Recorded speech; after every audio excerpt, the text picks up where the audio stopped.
L'exposició del MAM, que després tindrà una continuïtat a l'exposició al MACBA que es farà a partir de juliol, el que vol fer és recollir el que és la Mari amb tota la seva complexitat.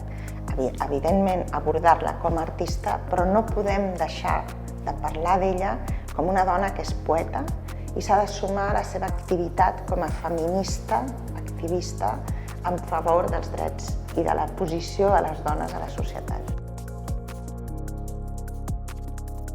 Jo no vull privar de ser poeta, perquè em sembla que està dins de l'art perfectament. I més en la idea que jo tinc d'una mica, jo diria especial. Tothom se pensa que és especial, però jo crec que ho soc. A la paret hi ha quantitat de poemes que acompanyen la resta d'obra. Hi ha obres petites, obres més grans, obres molt estimades, però bueno, també m'interessa molt que es veien obres que habitualment no s'han fet.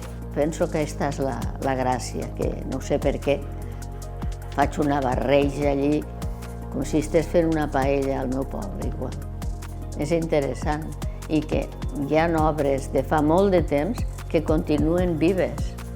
Ella no es considera una artista pop, però sí que és cert que hi ha una certa afinitat visual amb el moviment i sobretot amb aquesta utilització de colors molt vius, amb els quals ella pinta la seva pròpia sexualitat, el seu cos i el que són relacions sexuals, parla de carnalitat, parla dels efluvis corporals i són temes absolutament novedosos en aquell moment.